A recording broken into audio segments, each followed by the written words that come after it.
চিকেনটা করছি, দেখো আলু পেঁয়াজ কাঁচা মরিচ রান্নার হলুদ মরিচ দিয়ে সব কিছু দিয়ে সুন্দর মতো এগুলোর একদম কচলায় কচলা মাহাই নিতে বোঝে না, পেঁয়াজ মরিচের রসটা পুরোটা বাইর হয়ে যায়, বুঝছো কিরাতে?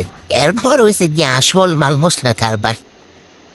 শুরুতে তোমরা দেখাইছি যে আমি গাছ কাটাকাটির একটা কাম রয়েছি।